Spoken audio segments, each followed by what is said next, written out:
Mga kapatid, ang Amerika ay posibleng gumamit ng nuclear weapon kapag ito ay sumabak sa gera.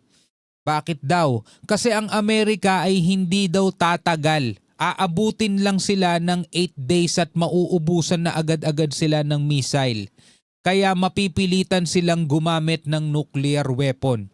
Yan ay ayon mga kapatid sa isang former US Army Colonel Douglas MacGregor. Sabing ganito mga tol sa report former US Army Colonel Douglas MacGregor issued a warning to President Donald Trump. In a post on X, the former Pentagon advisor said that the US could run out of missile.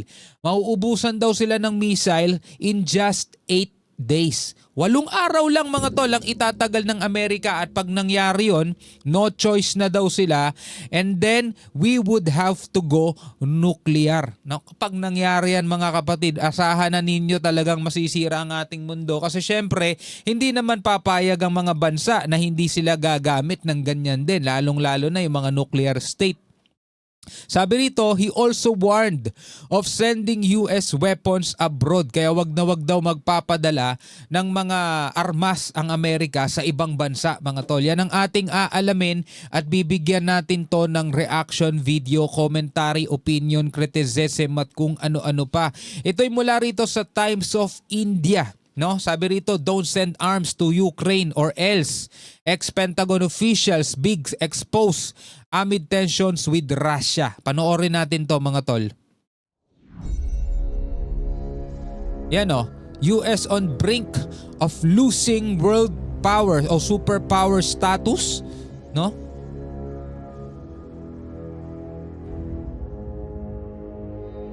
Ex-Pentagon officials reveals when US would use nukes. Sabi, kailan gagamitin ng Amerika ang kanilang nuclear? US military can fight war only for about a week. Grabe, 1 linggo lang daw mga tol kakayanin ng Amerika makipaglaban. O yung kanilang puwersa, 8 araw lang daw nila kakayanin makipaglaban. Pag naubusan na sila ng missile, wala na silang magagawa kundi gumamit na nung kanilang nuclear weapon. Yan Don't send, sabing ganon, balikan natin, ang bilis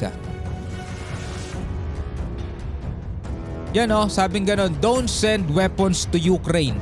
Former US Army Colonel warns. Babala ng isang former US Army Colonel. Eto, former Pentagon advisor Douglas MacGregor dropped a bombshell in a post on X.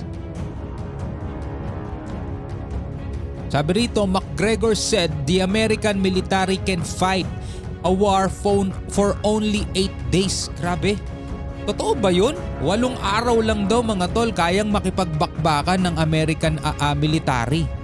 No, 8 araw which is napakaikli.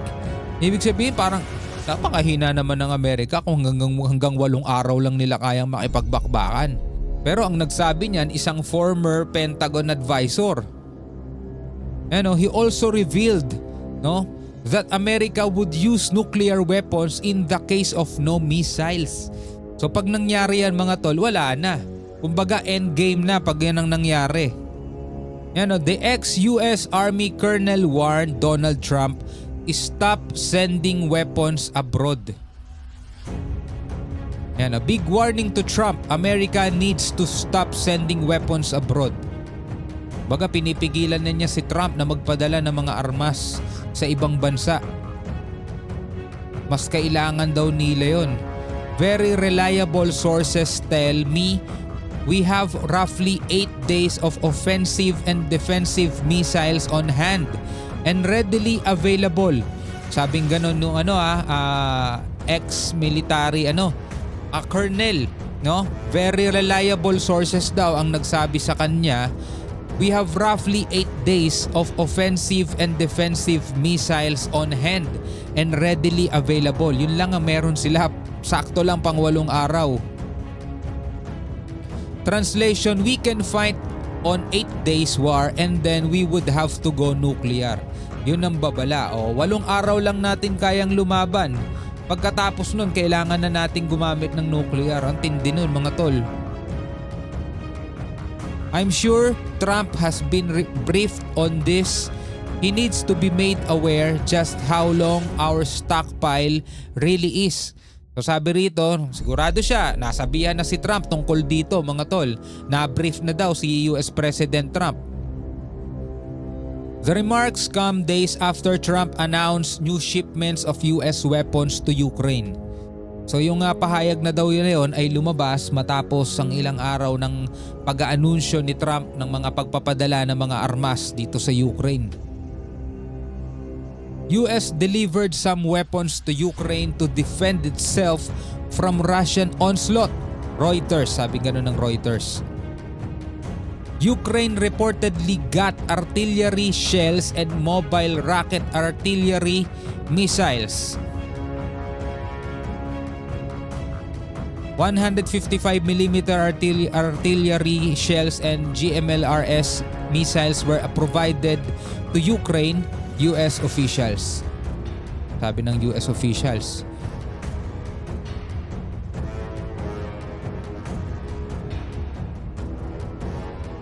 On July 7, Trump said he would send 10 Patriot defense system to Ukraine. Earlier, US Defense Secretary Pete Hegseth halted supplies of weapons to Ukraine. So pinahinto ang pagpapadala ng supply ng armas dito sa Ukraine.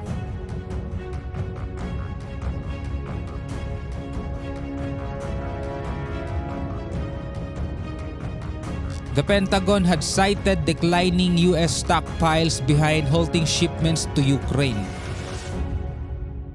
So hindi daw yun ang dahilan. So ngayon mga tol, ano ang inyong masasabi dito sa i-reveal o ibinulgar ng isang former US Army Colonel Douglas McGregor na sinasabi nga huwag kang magpadala ng armas sa Ukraine. Kasi ang Amerika, ang military ng Amerika ay hanggang 8 days lang kayang makipaglaban sa gera at pagkatapos nun kailangan mo nang gumamit ng nuclear. Naku po. Eto na ba mga kapatid ang simula ng isang malagim na yugto mga tol ng ating daigdig. Comment ka sa ibaba kung ano ang iyong masasabi tungkol dyan. No, hanggang sa muli mga tol, ako nga pala si Shovel D. Peace out.